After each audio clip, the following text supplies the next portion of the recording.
So, as I said, I'm now going to start sharing my screen with a slideshow. Make sure I get this to work. So hopefully you can all see a slide of the opening slide, which is basically just giving you the information that this is the Masters in Clinical Research. What I want to do in this short presentation is just to go through the program structure and give you some course information, tell you a little bit about the course. So I'm the director, my name is William Ford, and our home school is the School of Pharmacy and Pharmaceutical Sciences at Cardiff University. The background that I displayed earlier is actually a picture of the school. Currently we're not really working from there, we're all working from home, much like many of you, I suspect.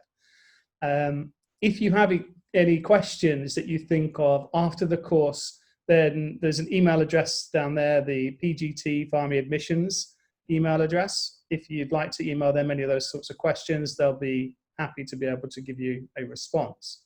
If they don't know the answer, they can forward the questions to me and I'll get you the response.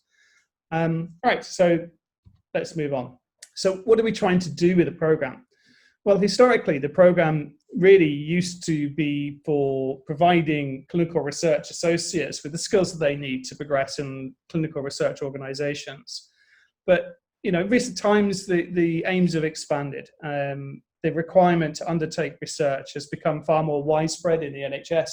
And so we've tried to reflect that in the design of the course to make sure that it's relevant to a wide proportion of people who have an interest in carrying out clinical research in part of their job descriptions or their future career prospects. So fundamentally, we want to be able to give students who come on the course skills and knowledge and some understanding on how to undertake clinical trials. And that goes beyond the clinical trials paradigm itself. So it's not just about clinical trial regulation, but it's about the philosophy that underpins research and about the sort of thinking that has to go into research in order to make it successful. So fundamentally, by going through this program, we anticipate that you would improve your employability because you can actually go along with a qualification from a Russell Group university to an employer that says you have some skills and you've had some attainment in the field of clinical research. At the end of the project, there will be at the end of the course, there will be a research project that you undertake, and that's sort of like the last piece of assessment that you undertake as part of the course. This gives you some evidence that you can undertake research with some help, with some supervision from staff in the school. So you'll actually have some evidence of your ability to be able to do this. The other feature of the program is that it's been designed to facilitate part-time study. So we realize that many people in this field are working and need to be able to keep on working. And therefore, we try to design it so that it's part-time to facilitate you being able to stay in your full-time employment. I've just lost my screen for a minute. I'm not quite sure why. There we are. Up there. Not sure why my screen has been paused. Okay, hopefully you can all still see that. I'm really a little bit stuck on what's going on there. Never mind. I think we'll just continue and hope that you can still see it. Hopefully you guys can still see everything. Anyway, so just basically the program aims then just to make sure that you have the skills and the knowledge that you need to progress with a career in clinical research. So if I move on. So even though the course is designed to be online, we recognize that one of the major important features of any kind of higher education learning is support. So we need to make sure, we're very keen to make sure that the support was there for people. So that although it is an online course and we don't require attendance in Cardiff, we have tried to make sure that there are multiple levels of support for your learning. So you're not just dropped into something and expected to get on with it. So first amongst these is a personal tutor. So all students at Cardiff University will be assigned a personal tutor. And it's their role to help you through the academic program, to give you advice, not just about academics, but also about other things as well. So university provides health and welfare support for its students, and the personal tutor is really the gateway to showing you where those support things are if you need them. The teaching specifically on the course will be supported by online tutorials. So we will make use of synchronous and asynchronous, so basically live teaching and recorded teaching as part of the program. They'd also be supported with the use of forums where you get to ask questions both of teaching staff and of each other. So peer experience and peer learning is also an important part of higher education learning. You get to learn from each other as well as from us. A lot of you have experience in clinical research, and you can bring those sorts of stories and share them with your peer group in order to enhance all the learning that you'll be undertaking. There are multiple formative assessment exercises, and what that means is that these assessments are not contributing towards the final mark. So they should be a relatively low stress environment where you can test your understanding and ensure that you're making appropriate progress through the course. Ultimately, all of this course is underpinned by some really excellent university facilities. We really do have world-leading university facilities and university staff who are incredibly helpful. We will be making a lot of use of that. For example, much of the material that you'll be asked to look at as part of this course will be provided through links on our virtual learning environment via the university application, which is called Leganto. So this will link directly to ebooks and e-journals so that you don't have to faff around trying to search for these things. They'll just be linked directly. If there are books that you want to read that are not necessarily part of a reading list, then you can still access the library facilities from wherever you are in the world and access the ebook collection. So that there are lots and lots of resources for you to be able to access. The university has access to many of the journals that are available across the world. Not all, but most of the ones that you would need to access, the university has direct access for and will allow you to search for those and read those wherever you are. If there are journal articles that you can't access through the library system because we don't have a subscription for it, there are ways that you can request specific articles through the library and that they can be sent to you so that you can read those if you need them. An additional thing that's provided for you is the software. So obviously it's an online course, so there's going to be bits of software that we want you to use. We provide that software for you so that you can download any of the software that you might need. So really the only thing that you need to provide is some IT, a computer, and an internet connection, and we would provide you with the software that you need to complete the course.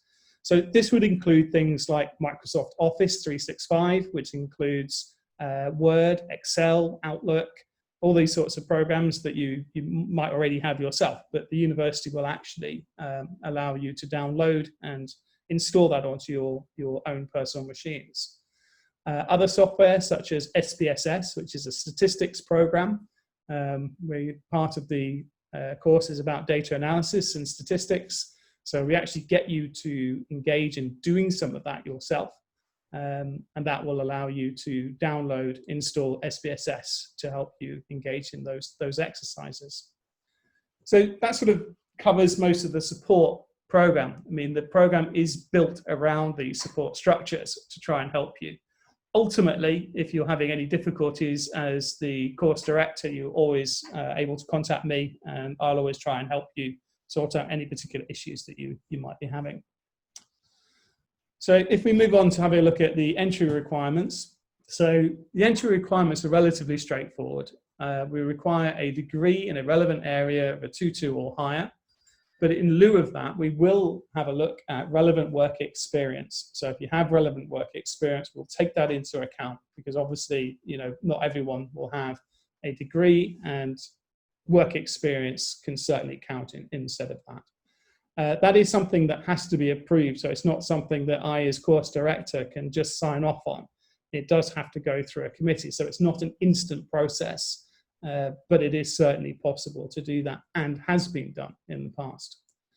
If English isn't your first language, then we do require an IELTS score of 6.0 overall, and we can give you some more details about that if required. And certainly the postgraduate admissions team with the email address shown on the slide will be able to give you more information about that. The last thing we ask of you if you want to study on this program is just a personal statement of why you want to study. So just to get some idea of what your background is so that we can judge whether or not we think that you and the course would be a good fit. We don't want to enroll people onto the course if we just think it's not going to be a good fit for them. So having that personal statement is actually quite important to allow us to make that sort of assessment. Okay, so if we have a look at the program content then. So the program is part-time and divided across 3 years. So in the first year, we have 3 20-credit modules. So if you complete the first year and you pass all the assessments, the final assessments in those modules, you'll have 60 credits. That will then allow you to move on to year 2. And in year 2, you have 2 20-credit modules, but then there's also a 20-credit optional module. So these are a module that you can choose. So there are a number of options that you can choose one of them from. And then that will add another 60 credits once you've completed year 2 to give you a total of 120 credits. I'll go through the examples of what those optional credit bearing modules are in a minute. The final year is the research project, and that is the only module running in the final year. So that again will add another 60 credits and will give you a total of 180 credits, which will allow the award of an MSc. So if you needed to, you can exit the course at the end of year 1 or at the end of year 2. So if you exit at the end of year 1, you'll be eligible for a certificate in higher education. At the end of year 2, you'll be eligible for a diploma in higher education. Most people, however, do stay on to the full 3 years and complete the program to end up with a master's, which I think what most people are aiming for. But it is possible to exit at end of any of the years. So let's have a look at these individual years one by one. So this is the structure of year 1. So in year 1, we have 3 modules, each worth 20 credits. So the first one is called Molecule to Man. And this basically provides the background of where things come from when they come to clinical testing. So all therapeutics, be they drugs, be they a therapy, be they a surgical technique, a medical device, they have to have significant testing, significant work done on them before they ever get to the clinic. So this is just to provide you with some understanding of what that journey is, what it entails, what you should know about any particular therapy before it ends up in clinical testing. The next module is clinical pharmacology, and basically this gives you an overview of the underpinning science behind the clinical research that goes on. So topics like pharmacology, pharmacokinetics, those sorts of things are covered in this particular module, and it gives you the backbone. It gives you the fundamental knowledge that you will need in order to understand how drugs work, how they're distributed around the body, how to work out what sort of dosage you should be using and a dose schedule for a particular drug based on some known facts about that treatment. So that's quite an important module that we put in there. Then the last module of this particular year gets into the early stages of the clinical investigation. So once we've undertaken a preclinical research, we'll know quite a bit about that drug, we'll know quite a bit about that therapy, be it a medical device or whatever. But it still has to be tested in man. And the first steps to testing in man is the difficult process that's heavily regulated. So we'll take you through those early steps of clinical investigation. A lot of that's to do with checking the pharmacokinetics, checking the safety before you'd go on to larger clinical investigations where you look at how well this drug or therapy might work in the population. So that finishes year 1 with a total of 60 credits. And then successful completion of that year would then mean you'll move on to year 2. So year 2, you start off with the late phase clinical trials. So these are the larger sorts of clinical trials that are used to assess side effects and to assess the efficacy, so how well something works in larger cohorts of patients. Most drugs that make it to this phase usually go on to get to market. Most of the drugs or therapies that fall out of clinical trial do so at an earlier stage, usually because they don't work or there's some unpredicted safety issues with them. Once something has completed these late phase clinical trials, then you move into market access. So for a drug to successfully be marketed, to be provided to patients, it has to have regulatory approval. These approvals are slightly different depending on where you are in the world. So we'll have a look at what the underlying principles are that are applied in terms of looking at whether a drug should be marketed. Also looking at what the uptakes are. So, I mean, not all drugs that are approved are necessarily used in health systems. So, for example, in the UK, we have a system whereby a drug might be approved for use. So, in other words, can be used in patients legally, but the NHS doesn't use it. And that's based on a value assessment of whether, the cost effectiveness of a particular treatment. Due to the fact that the health system is financially limited, we don't have unlimited money for everything, you have to have some kind of rationalization. And we look at that in terms of value assessments. Also, fundamentally important to modern medicine is the idea that you have to have evidence to support your decisions in terms of how you're using therapy and guidance for treatments. So all of that sort of is wrapped up in this part of the program. We move on to the final module, which, as I say, is where you can select a module from a number of different ones that we offer. So if I just show you what we currently have imagined as being what we would offer in this particular area of the course. We start off with diagnostic tools and medical devices. So this is an area of growth. We can see more and more diagnostic tools coming on stream. For example, you could see the recent activity in diagnosing COVID-19. So there was an awful lot of activity, very strenuous activity to try and find accurate tests for COVID-19. And medical devices, so these are things like pacemakers, insulin pumps, and things like that. So use in patients isn't just about drugs. There are other things that are used, even catheters and stuff like that, that are used in patients that need to be approved before they can be used in healthcare. CNS and mental health is a very broad topic. There's obviously an awful lot of work that goes on in CNS and mental health. And again, this is all looking at evidence-based. So what evidence is there for things working and how do you get that evidence? And it's clinical research that provides the evidence that then can be used to support approval for treatments or drugs in this field. Similarly, for cardiovascular and respiratory, we're looking at heart disease, things like asthma and COPD, very large areas of huge interest to pharmaceutical companies. So this is another very large area. Cancer, so the PH224 is the cancer, biologics and gene therapy.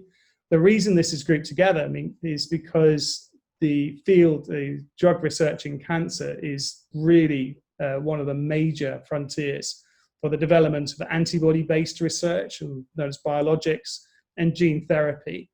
So it's a very good way of providing examples for you as to how these new technologies are being used to treat diseases. The last optional module is about infection and immunity.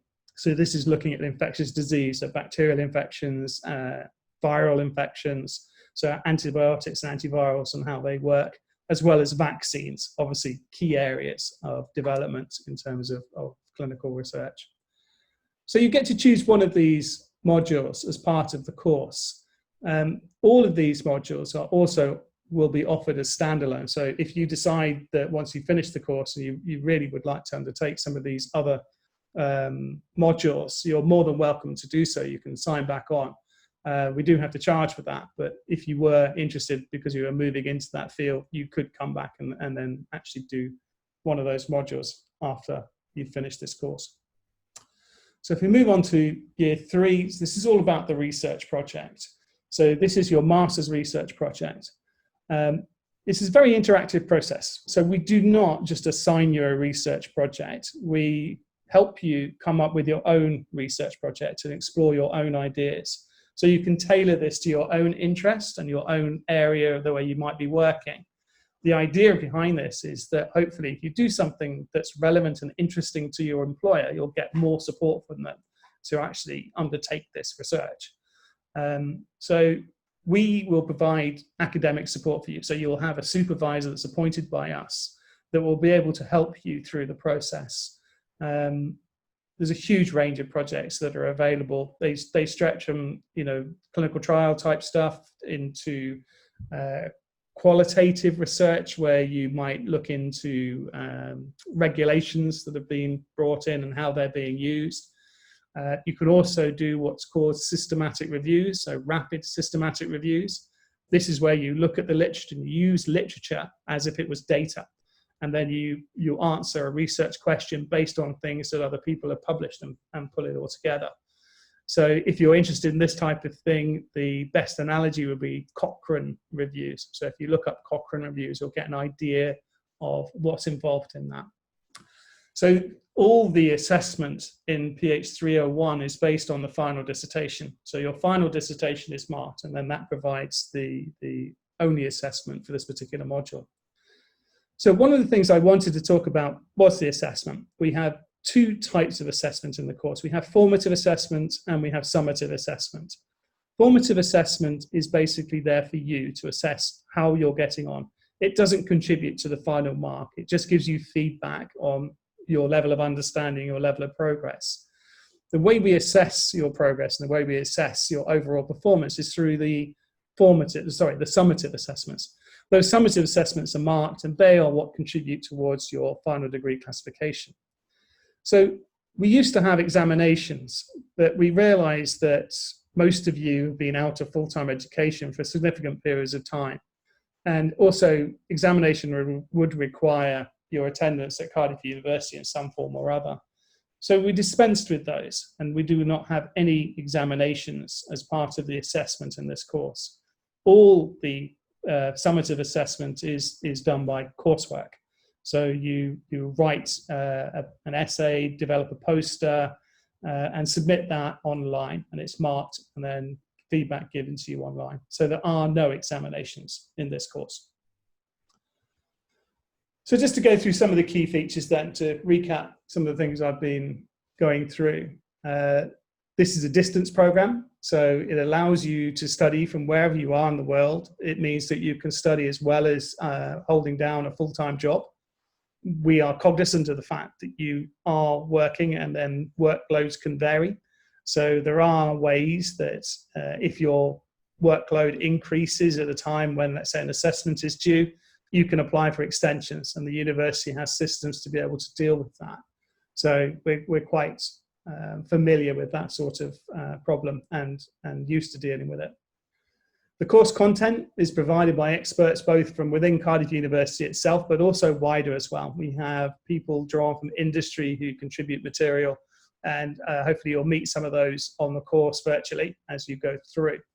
So we draw from a wide breadth of expertise in order to generate the course material. There is an ability that you can tailor the course towards your own interests, so that can be done in the second year with the optional module, but more importantly in the third year, where you can research a topic of your own interest. We will make sure that the topic and the project is suitable for a master's level project, so you'll get guidance from us about that, but we'll also support you in terms of undertaking that research, interpreting it, and getting it into a thesis ready for submission and marking for your final mark. So you'll have academic support from a specified personal tutor. So the personal tutor is with you throughout the course. They're there for you to contact about academic problems or other welfare issues that they can then signpost you to university support as well. So they're not just about your academic performance, they're there to support you in other aspects too. In addition to that, and to your personal tutor, you also have a research project supervisor who will be very important for you in the third year in terms of you running your project and coming out at the end of that. Throughout the process, throughout the course, we have facilitated interaction with other students. So obviously your colleagues on the course are doing similar sorts of things to you, have similar motivations to you, and you all have stories and experiences that you can share with each other that will enhance your learning and improve your understanding of various different areas. So we want to encourage this. The way we do that is using online forums. So the online forums are open to you all, and will also open to academic staff and industrial professionals as well, so that we can drop in, answer questions, stimulate some topics of conversation between you, to try and embed and contextualize any of the learning that you may be undertaking. There are also online tutorials. So online tutorials will either be synchronous, i.e. you'll have a live person talking to you like I am today, with the ability to ask questions of that particular individual, or they may be asynchronous, which means it may be recorded, but then there'll be the opportunity to provide questions. You can type those in the forums and people will answer those and get back to you about those. So hopefully what I've done is to give you an overview of what the course provides, what it's for, how we undertake assessment, so how you would be assessed on the course, to give you some idea of what you would be signing up to. And I guess now the best thing to do is to leave it up to you, and see if there are any questions that are in there. So I'll have a quick look at the chat, and try and see if anyone's got any questions. If you have, please type them into the chat and I'll try and address them as best I can. In the meantime, I'm going to see. Let's stop sharing my screen. Maybe I can get back to what I need to see. Yes, that's better now. Has anyone got any questions?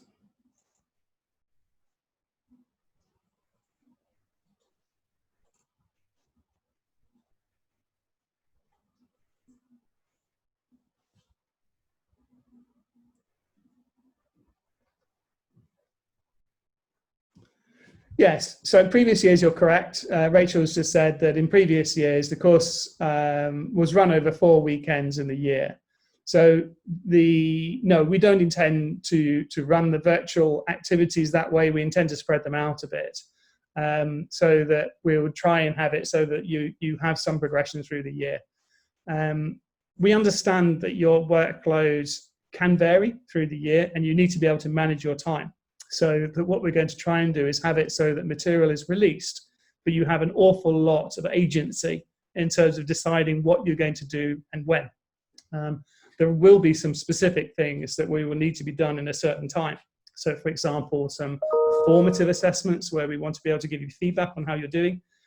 They will be set at specific times through the year. So rather than trying to cram things into just a weekend, and get everything done, live over the weekend, we'd prefer to schedule it at, convenient times, which would mean that synchronous activity would occur after hours. So, after 5 o'clock or at weekends in order to facilitate you engaging with that. We also will record them. So like today, if for some reason you can't attend a particular session, it would be recorded, which would mean that you'd still be able to benefit from that session.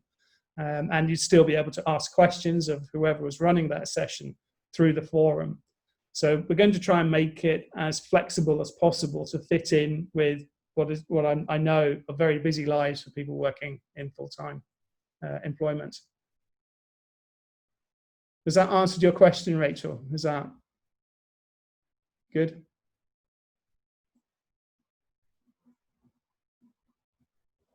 Excellent. Anything else? Anyone got any concerns about assessments that I can reassure you about, or just returning to higher education?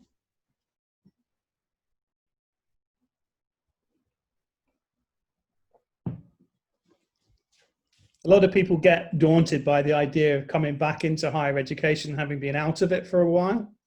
We are aware of this, so we do try and ease the transition, which is why we use formative assessments to try and give you some idea of what you need to do, what standard you need to achieve, and help you achieve those standards so that you're successful in the course. So that's very much part of our thinking.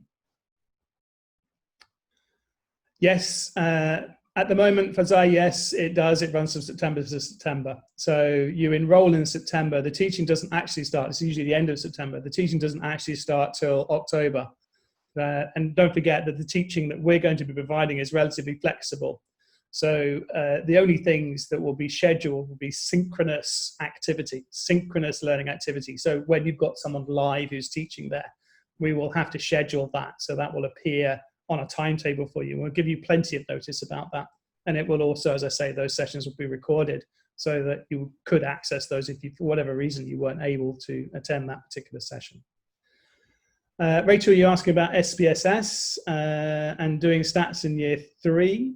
Yes, so the statistics training is actually built into the course, throughout the course. One of the weaknesses in the old style of course that we identified was that the data analysis was usually left to the end.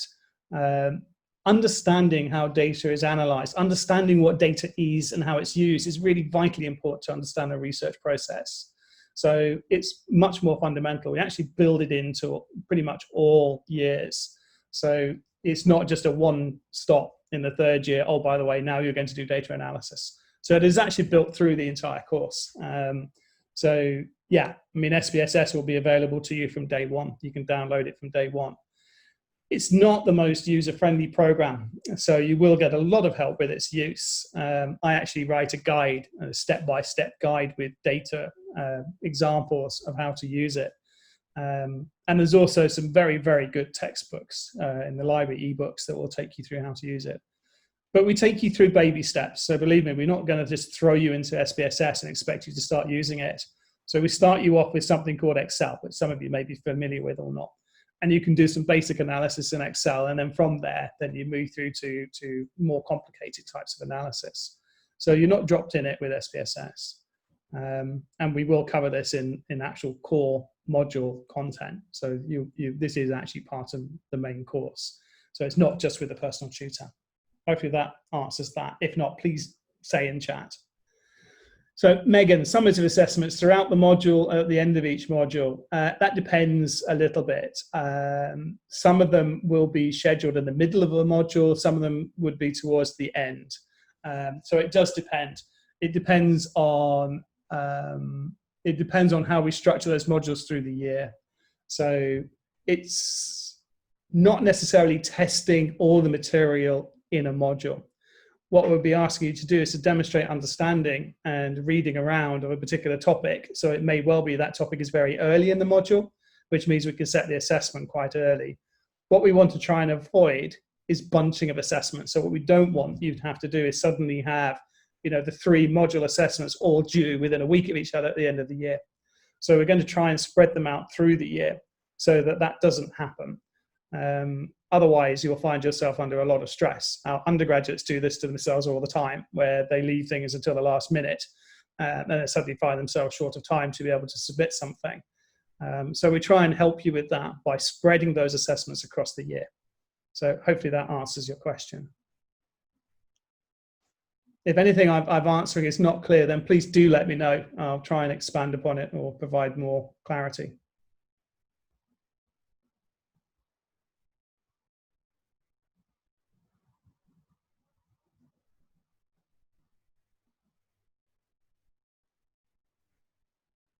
Anyone got anything else they want to ask?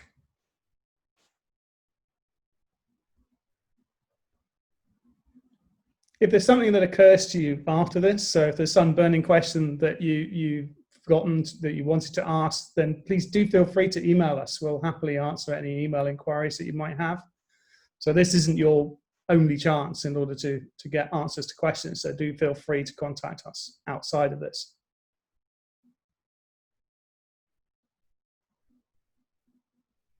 I think we may be questioned out. If anyone's got a burning, there's one more there. So is there a minimum maximum number of students required for the optional modules? Good question, yes.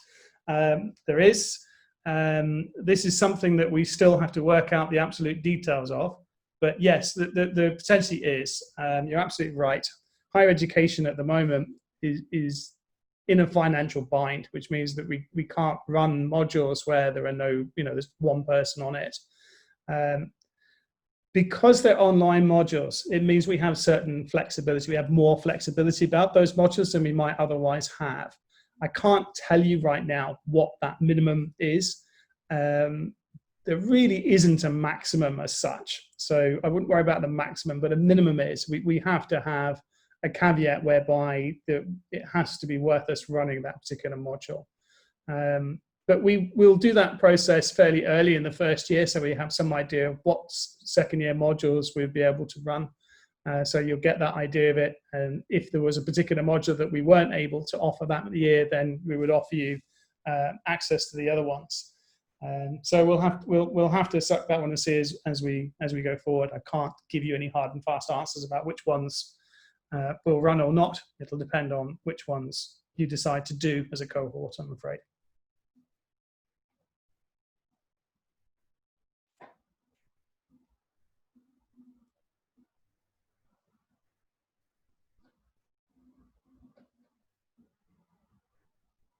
Is there anything else about that? Are there any other questions about optional modules?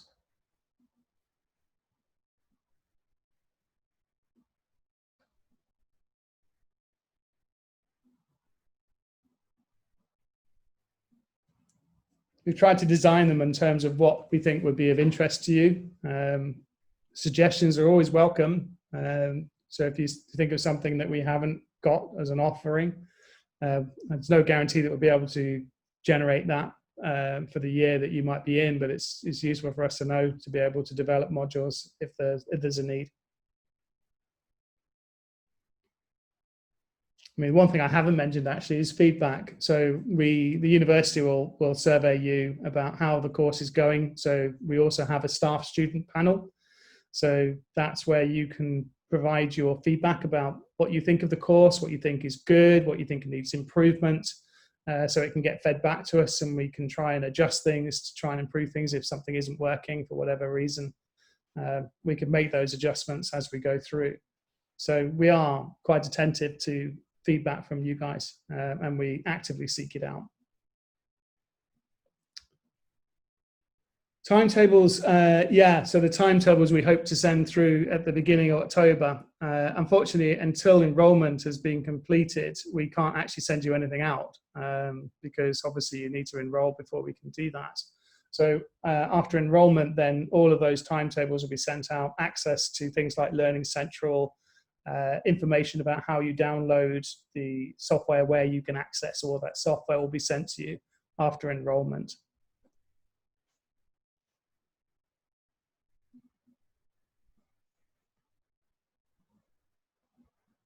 The timing of things like as I say, the synchronous teaching will be scheduled so that it's outside your working hours. So that's always been a feature of the course that we'll be maintaining.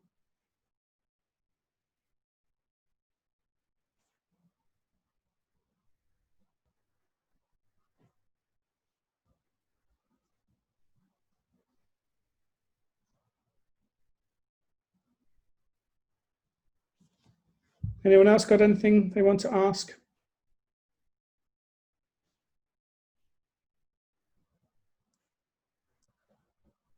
Well, it's 20 to 11 now. So if I manage to answer questions that you have immediately, then maybe we'll draw this session to a close.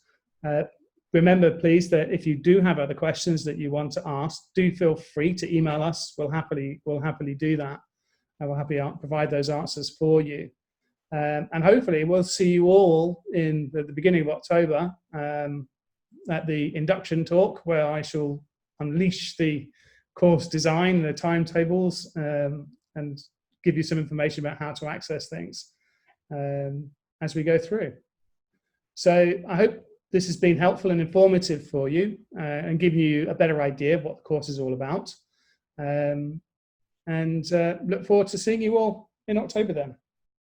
Okay, thank you ever so much. And I'm going to end the recording and end this session now.